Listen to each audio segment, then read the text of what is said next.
अस्सलाम वालेकुम। उम्मीद करते हैं कि आप सब खैरियत से होंगे। बेटा हमने फर्स्ट ईयर केमिस्ट्री का चैप्टर 1 स्टार्ट किया हुआ है, जिसका हमने आज टॉपिक पढ़ना है, that is periodicity of the properties. तो इस टॉपिक से फर्दर एक्चुअली टॉपिक जो है ये एक टॉपिक है, लेकिन इसके जो है वो सब टॉपिक्स और वो हम अलग अलग डेज में टॉपिक, जिसमें हमारे पास एक टॉपिक है एटॉमिक रेडियस। तो आज हम इंट्रोडक्शन लेंगे पीरियोडिसिटी ऑफ प्रॉपर्टीज़ का, जिसमें हमारा मेन टॉपिक आज होगा एटॉमिक रेडियस, और देन अपने नेक्स्ट लेक्चर्स में ionic radius and then covalent radius पढ़ेंगे। तो इसलिए एक टॉपिक के अंदर सब टॉपिक्स है, जिसका हमने आज फर्स्ट टॉपिक स्टार्ट किया। तो अभी हम जल्दी से अपना टॉपिक स्टार्ट करते हैं। मेरा टॉपिक का नाम है पीरियोडिसिटी ऑफ द प्रॉपर्टीज़। तो सबसे पहले हम आज इसको क्लियरली समझेंगे पीरियोडिसिटी ऑफ प्रॉपर्टीज़ क्या है, क्योंकि जब हमने चैप्टर स्टार्ट किया था तो हमने चैप्टर के स्टार्ट पे ही चीज़ें डिस्कस की थी कि पीरियोडिसिटी का मतलब क्या होता है। लाइक जिस दिन हमने पीरियोडिक टेबल पढ़ा, जिस दिन हमने उसकी हिस्ट्री पढ़ी, तब हमने दो साइंटिस्ट के बारे में पढ़ा था। एक हमने पढ़ा था मेंडलीव्स के बारे में और एक हमने पढ़ा था मोज़लेस के बारे में।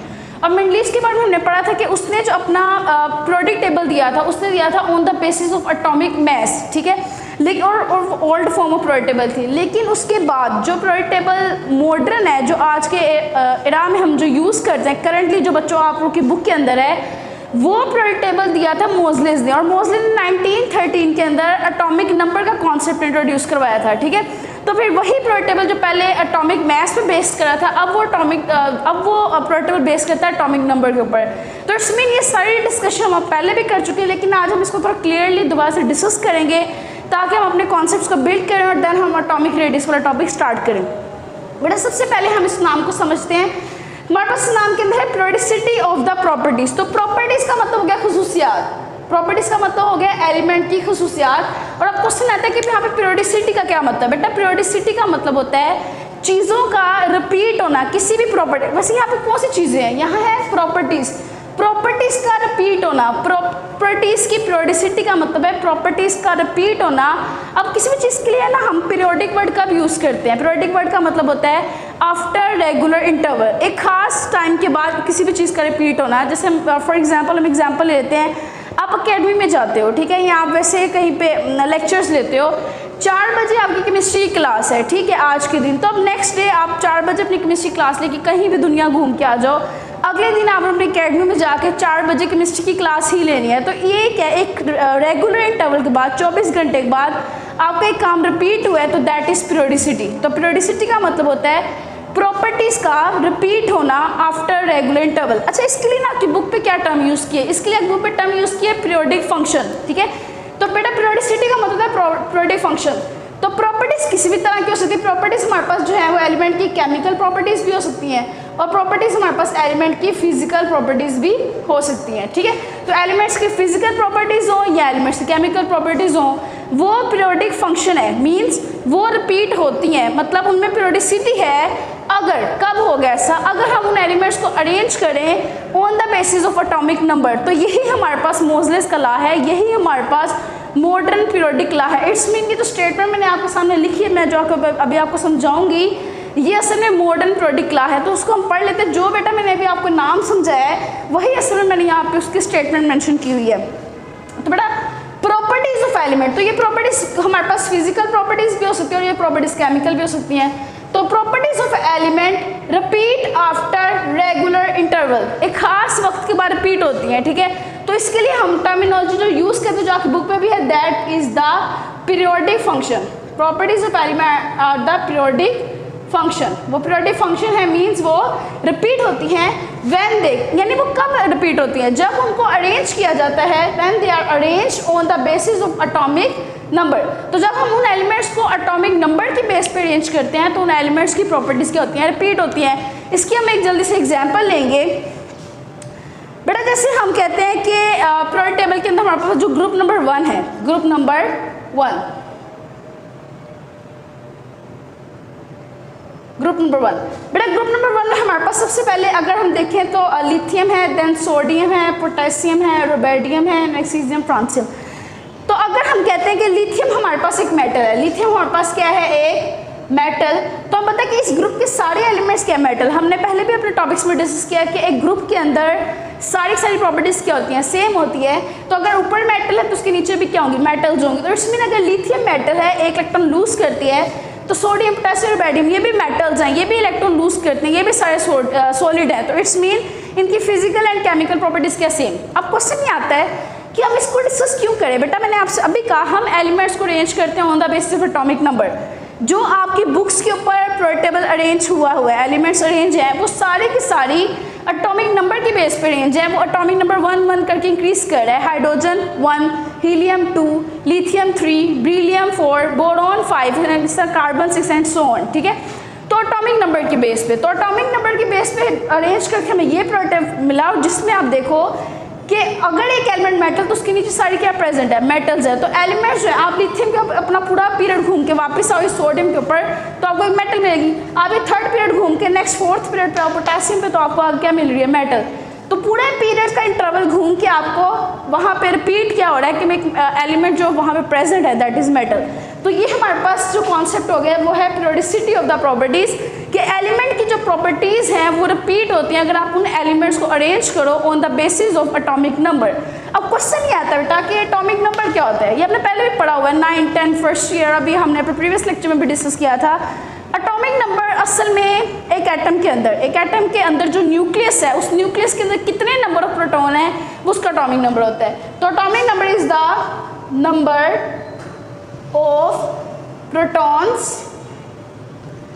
Of protons in the nucleus of an atom. किसी भी एटम के न्यूक्लियस के अंदर जो टोटल नंबर ऑफ प्रोटॉन है वो उसका एटॉमिक नंबर होता है। तो it's mean hydrogen atomic number 1 इसमें 1 प्रोटॉन है, हीलियम एटॉमिक नंबर 2 उसमें 2 प्रोटॉन है, लिथियम एटॉमिक नंबर 3 है ना, मतलब थर्ड पे आता है वो एलिमेंट पीरियोडिक टेबल में, तो उसका अंदर 3 प्रोटॉन है।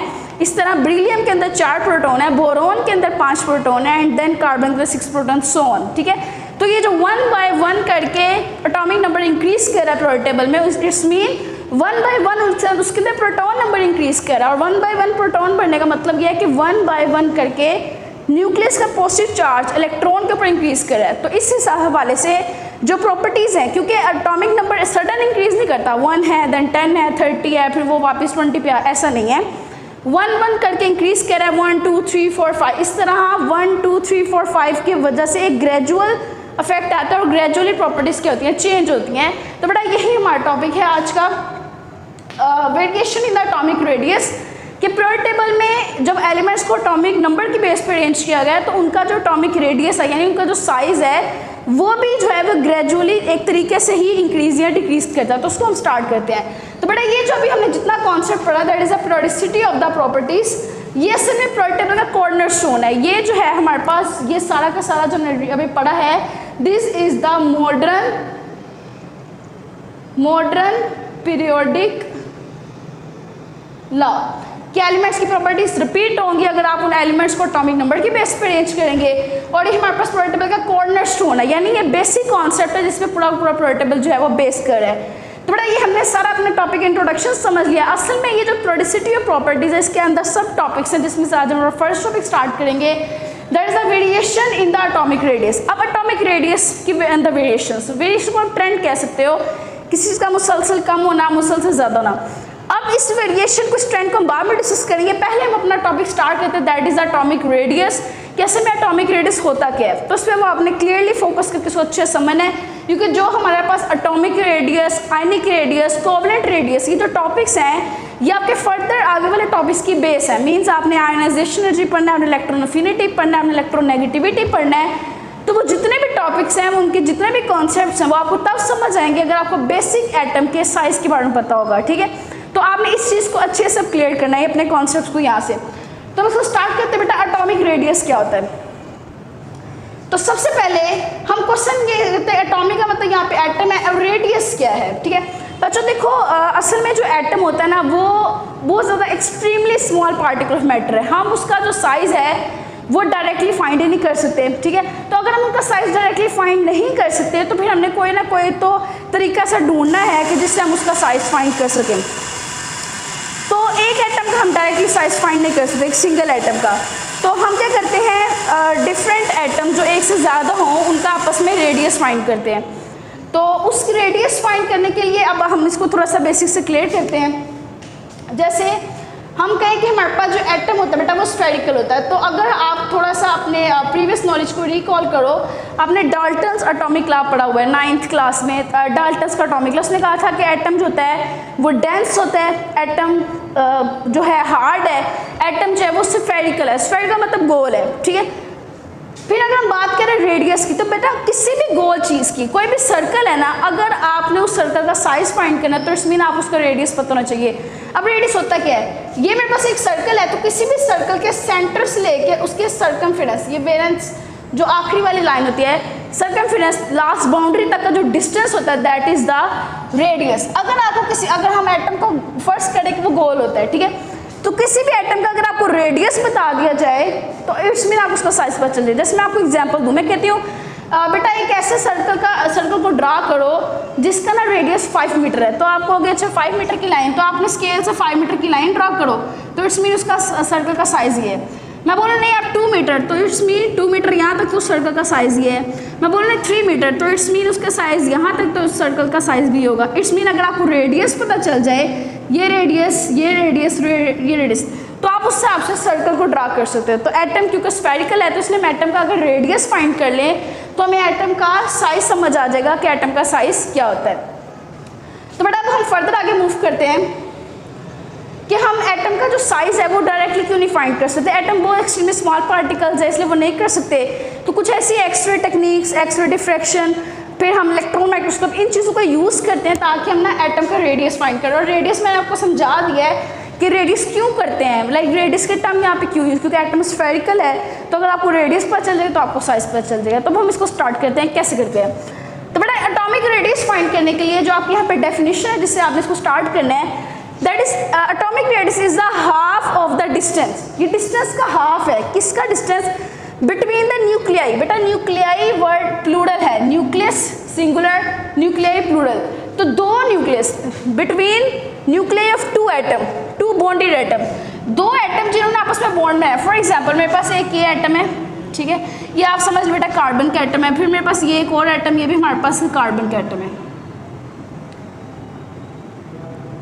तो ये हमने 2 एटम्स ड्रॉ कर लिए, दोनों कार्बन के, ठीक है। तो अभी मैं आपको फर्दर एक्सप्लेन करूँगी, एटम भी आइडेंटिकल होने चाहिए। तो हमारे पास 2 एटम है जिन्होंने आपस में बॉन्ड, समझो कार्बन ने सिंगल बॉन्ड बनाया हुआ है दूसरे कार्बन से, तो हमारे पास 2 एटम जो कि आपस में बॉन्ड है। बेटा इसके दरमियान इसका न्यूक्लियस होगा, इसके दरमियान इसका न्यूक्लियस होगा, तो न्यूक्लियाई ऑफ 2 बॉन्डेड एटम, तो 2 न्यूक्लियस के बॉन्डेड एटम के जो दरमियान का डिस्टेंस है, आपने इस डिस्टेंस को हाफ करना है। तो हमने इस डिस्टेंस को दरमियान से क्या कर देना है, हाफ कर देना है। बेटा इस डिस्टेंस के लिए हम एक और टर्म यूज़ करते हैं, इसको बॉन्ड लेंथ भी कहते हैं। 2 एटम के न्यूक्लियस के दरमियान का जो टोटल डिस्टेंस है उसको बॉन्ड डिस्टेंस भी कहते हैं, उसको बॉन्ड लेंथ भी कहते हैं।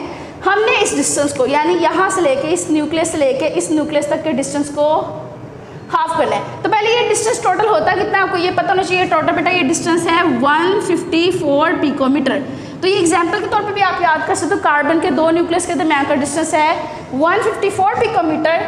अगर आप इसको दरमियान से आधा कर दो, आप इसको दरमियान से हाफ कर दो, तो बेटा एक साइड का आपके पास डिस्टेंस आ जाएगा, दैट इज 77 पिकोमीटर, ठीक है। तो इट्स मीन ये आपने यूनिट में थोड़ा सा गौर करना है कि हम जो रेडियस फाइंड कर रहे हैं, हम 2 तरह की यूनिट्स में कर सकते हैं, हम एंगस्ट्रॉम में भी कर सकते हैं और हम इसको पिकोमीटर में भी कर सकते हैं। पिको का मतलब 10 की पावर -12, आप फिजिक्स में प्रीफिक्सेस वगैरह पढ़ते हो, और एंगस्ट्रॉम का मतलब है 10 की पावर -10, ठीक है। तो बेटा अब हम अपने कॉन्सेप्ट पर वापस आते हैं। तो हमने क्या किया, 2 बॉन्डेड एटम लिए, उन 2 बॉन्डेड एटम के न्यूक्लियस के दरमियान का जो टोटल डिस्टेंस उसको हाफ कर दिया, तो आपस एक साइड का डिस्टेंस आ गया, दैट इज द रेडियस, ठीक है। तो आप देखें न्यूक्लियस से लेके उसकी लास्ट बाउंड्री तक का जो डिस्टेंस है, ये वाला सारा डिस्टेंस, ये हमारे पास एक एटम का क्या आ जाएगा, रेडियस आ जाएगा, क्लियर। तो अब इट्स मीन के ये हमने समझ लिया, लेकिन बेटा यहाँ पे एक बहुत इंपॉर्टेंट कॉन्सेप्ट है, वो ये कि मैंने दोनों एटम सिमिलर लिए हैं, मैंने आइडेंटिकल एटम्स लिए हैं, मैं डिफरेंट भी तो ले सकती थी, लेकिन ये मैं आइडेंटिकल कॉन्सेप्ट समझाती हूँ। जो एटम यहाँ पे हम बॉन्डेड होने चाहिए वो सिमिलर हो, या उसके लिए हम टर्म यूज़ करेंगे वो आइडेंटिकल हो। Why they should be identical, question ये है, ठीक है। तो ये आइडेंटिकल क्यों होने चाहिए, बेटा हम ना इसकी भी एक एग्जांपल समझ लेते हैं, फिर आपको समझना ईजी होगा। बेटा फर्स्ट कर मैंने एक हाइड्रोजन का एटम लिया, तो वो ताकत साइज़ में छोटा था, उसके साथ मैंने यही कार्बन यूज़ कर लिया, वो साइज़ में थोड़ा डेफिनेटली बड़ा होगा। तो ये इसके दरमियान है और ये, तो मैंने इसकी अगर वही कॉन्सेप्ट अप्लाई करूँ, मैं एक कंप्लीट लाइन लूँ दोनों न्यूक्लियस के दरमियान, बेटा अगर मैं इसको हाफ करूँ सेंटर से, ये तो थोड़ा यहाँ जाकर के हाफ होगा। इट्स मीन क्योंकि हाइड्रोजन का एटम छोटा है। तो अब देखा जाए तो क्या ये जो हाफ डिस्टेंस है, मैं इस पूरे डिस्टेंस को हाइड्रोजन का रेडियस कह सकती हूँ? नहीं, इससे तो इतना पोर्शन जो है अपने साथ कार्बन का भी अटैच कर लिया है। तो इट्स मीन कि एटम अगर दोनों सेम साइज़ के होंगे तो उनका आप दरमियान से अदा करोगे तो आपको दोनों साइड में इक्वलिटी नजर आएगी। लेकिन अगर आप डिफरेंट साइज़ के एटम्स यूज़ करोगे तो देखो ये हाइड्रोजन का जो छोटा एटम है इसने कितना सारा पोर्शन जो है वो कार्बन के एटम का ले लिया। तो ये हाफ किया, ये अगर आपको कार्बन का रेडियस, ये हाइड्रोजन का रेडियस, तो ऐसा तो नहीं है, ये कार्बन का रेडियस कंप्लीट, इसका कुछ पार्ट जो है हाइड्रोजन पास चला गया है, ठीक है। तो इसलिए जो एटम्स है वो क्या होना चाहिए? आइडेंटिकल होना चाहिए। तो अब हमने क्या पढ़ लिया? हमने एटॉमिक रेडियस की डेफिनेशन पढ़ी है, हमने एटॉमिक रेडियस की एग्जाम्पल पढ़ ली है। अब हम अपने एक कॉन्सेप्ट पे आते हैं, वो क्या? बेटा जो एटम होता है ना, एटम जब वो बॉन्ड बनाता है तो वो उसके बॉन्ड की भी टाइप्स होती हैं, आपने पढ़ी हुई है, ionic bond, covalent bond, metallic bond. तो इट्स मीन के जो एटम का साइज़ है, हमने कहा हम अकेले एटम का नहीं फाइंड करते, हम करते हैं जब वो बॉन्डेड होता है। तो बॉन्ड्स तो डिफरेंट होते हैं, तो इट्स मीन बॉन्ड का भी इफेक्ट होता है साइज़ पे। जैसे मैं आपको क्विक एग्जांपल देती हूँ, अगर हम बात करें ना एटम ने आपस में बॉन्ड है by covalent linkage, covalent bond. तो अब कोवलेंट में हमारे पास सिंपल क्या होता है? Sharing of electron, sharing of electron. Covalent bond होगा तो हमारे पास शेयरिंग ऑफ इलेक्ट्रॉन होगी। मीन्स अगर मैं कहूँ मेरे पास ये एक एटम है हाइड्रोजन, फिर मेरे पास ये एक एटम जो है, इसको हम चलिए हाइड्रोजन ले लेते हैं, इसको हमारे पास एक एटम हाइड्रोजन और एक हमारे पास एटम क्या है? दूसरा भी हाइड्रोजन है। तो शेयरिंग का मतलब ये है, इसने भी एक इलेक्ट्रॉन शेयर किया, इसने भी एक किया। ये दो इलेक्ट्रॉन जो पेड़ है वो जितने इस हाइड्रोजन के उतने इस हाइड्रोजन के, सिमिलर एटम की अगर हम बात करें तो कोवलेंट बॉन्ड में असल में क्या होता है? शेयरिंग ऑफ इलेक्ट्रॉन होता है। कोई इलेक्ट्रॉन लूज नहीं हुआ, कोई इलेक्ट्रॉन गेन नहीं हुआ, ना यहाँ पे कोई कैटायन बनाई, ना यहाँ पे कोई एनायन बनाया। तो इट्स मीन यहाँ पे सिंपल शेयरिंग ऑफ इलेक्ट्रॉन हुई है। हाइड्रोजन को हम अभी भी हाइड्रोजन का एटम कहेंगे, इस हाइड्रोजन को भी हम हाइड्रोजन का एटम कहेंगे, या उसके हम यहाँ डिफरेंट एटम भी करें, हम कार्बन करें। तो बट फर्दर लेक्चर्स में वैसे भी डिस्कस करेंगे। जो सोडियम है वो कैटायन है, मतलब इसने अपना एक इलेक्ट्रॉन जब लूज किया तो हमें पता है कि जो कैटायन होता है उसका साइज अपने पेरेंट एटम से छोटा हो जाता है। पहले सोडियम के अंदर 11 प्रोटॉन थे, 11 इलेक्ट्रॉन थे, वो 11 प्रोटॉन 11 इलेक्ट्रॉन को अट्रैक्ट कर रहे थे। लेकिन जब उसने अपना एक इलेक्ट्रॉन लूज कर दिया, अब उसके अंदर 11 प्रोटॉन है न्यूक्लियस में और 10 इलेक्ट्रॉन है, वो उसको ज़्यादा स्ट्रॉन्गली अट्रैक्ट करते हैं। तो इसलिए कि जो कैटायन है ये सोडियम का, उसका साइज अपने पेरेंट एटम से छोटा हो गया। इसके कंपैरेटिवली क्लोरीन जब आप एक्स्ट्रा इलेक्ट्रॉन गेन करता है, जब वो एनायन बनता है तो उसका साइज अपने पेरेंट एटम से ज़्यादा हो गया। वही क्लोरीन अगर हम बात करें Cl का, Cl के साथ बॉन्ड, ठीक है, तो जो इस कोवलेंट बॉन्ड में उसका रेडियस होगा उसके कंपैरिजन में इस आयनिक बॉन्ड में क्लोरीन का रेडियस थोड़ा सा ज़्यादा होगा। It's mean type of bond affect करते हैं साइज को, ठीक है, क्योंकि जब एनायन बना उसने इलेक्ट्रॉन गेन किया था तो वो साइज में बढ़ गया। लेकिन जब उसने कोवलेंट बॉन्ड किया, उसने जो शेयरिंग की थी वो एटम का एटम ही था, वो एनायन नहीं बना था। इसमें उसको साइज में कोई भी चेंज नहीं आया। तो बेटा टाइप ऑफ बॉन्ड जो है वो अफेक्ट करती है एटॉमिक रेडियस को। तो इसको हमने डिस्कस कर लिया। फर्दर आयनिक रेडियस, ये मैंने बहुत शॉर्ट से आपको एग्जाम्पल्स दिए हैं। आयनिक रेडियस एंड कोवलेंट रेडियस हमारे आगे के नेक्स्ट लेक्चर्स होंगे। तो बेटा ये हमने समझ लिया। बस हमारे पास लास्ट अब इसका रह गया ट्रेंड, जिसका जो हमारे टॉपिक का नाम था कि एटॉमिक रेडियस में ट्रेंड्स या एटॉमिक रेडियस में वेरिएशंस, ठीक है। तो बेटा टॉपिक हमारा था प्रोडिसिटी ऑफ द प्रॉपर्टीज के। जब प्रोडक्ट टेबल में एलिमेंट्स को आपने एटॉमिक नंबर के बेस पर अरेंज किया तो उनकी प्रॉपर्टीज में कुछ वेरिएशंस आती हैं। अगर एटॉमिक नंबर 1 करके इंक्रीज कर रहा है, जो मैंने पहले भी डिस्कस किया, ग्रेजुअली इंक्रीज कर रहा है, सडन नहीं कर रहा, तो इसका मतलब प्रॉपर्टीज भी जो है वो ग्रेजुअली इंक्रीज या डिक्रीज करती हैं। जिसमें से आज हम एटॉमिक रेडियस को डिस्कस करते हैं, वो सडन जो है इंक्रीज या डिक्रीज नहीं होता। ट्रेंड्स बड़ा सबसे पहले हम डिस्कस करेंगे पीरियड के अंदर।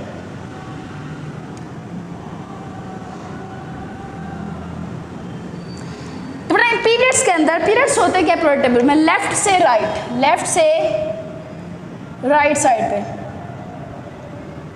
जो एलिमेंट्स की लेफ्ट से राइट अरेंजमेंट है उसको हम पीरियड्स का नाम देते हैं। मैं क्विक एग्जांपल लेंगे बेटा हम। जैसे मैं आपके सामने बोलूँ लिथियम से हम जाएं किसकी तरफ? नियोन की तरफ, ठीक है। मैंने आपका प्रोडक्ट टेबल का लिया सेकेंड पीरियड। बेटा ये हमारे पास है प्रोडक्ट टेबल का सेकेंड पीरियड, ठीक है। तो बेटा मैंने प्रोडक्ट टेबल का सेकेंड पीरियड लिया और इस पीरियड के अंदर आपने चीज़ याद रखनी है, प्रोडक्ट टेबल के अंदर पीरियड के अंदर जो शेल नंबर है ना वो सेम रहता है। इट्स मीन अगर लिथियम के पास लिथियम चाहिए, सेकेंड पीरियड में लिया है, जो पीरियड का नंबर है उतने ही हमारे पास शेल रहते हैं और वो पूरे पीरियड के सारे एलिमेंट में सेम होते हैं। तो अगर लिथियम के पास बेटा हमारे पास 2 शेल हैं, तो इससे नियॉन के पास भी हमारे पास कितने होंगे, 2 शेल होंगे, ठीक है। लेकिन देखो लिथियम का एटॉमिक नंबर है बच्चों 3, इसका एटॉमिक नंबर है Z, तो इट्स मीन इसके अंदर 3 प्रोटॉन है। अगर आप नियॉन की बात करो तो बेटा इसका एटॉमिक नंबर है Z है, इसका 10 और इसके अंदर 10 प्रोटॉन है। अब देखो यहीं से अब क्लियर हो जाएगा, प्रोटॉन के पॉजिटिव चार्ज होता है, ये न्यूक्लियस के अंदर होते हैं, ठीक है। तो इट्स मीन लिथियम के न्यूक्लियस के पास सिर्फ 3 प्रोटॉन्स की पावर है अपने 2 शेल्स को अट्रैक्ट करने की, ठीक है। लेकिन नियॉन के न्यूक्लियस के पास जो है वो 10 प्रोटॉन की पावर है उन्हीं 2 शेल को अट्रैक्ट करने की।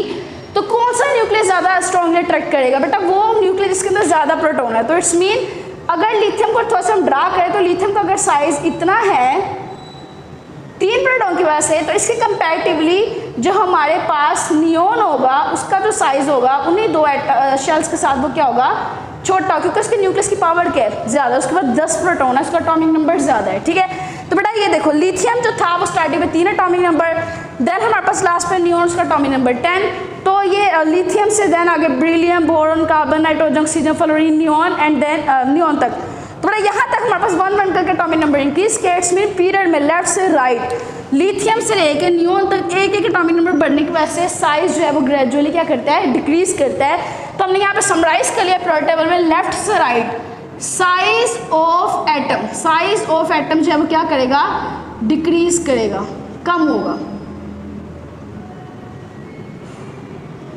नेक्स्ट हमारे पास लास्ट ट्रेंड है दैट इज इन ग्रुप्स। तो ग्रुप्स की अगर हम बात करें, ग्रुप की बात करें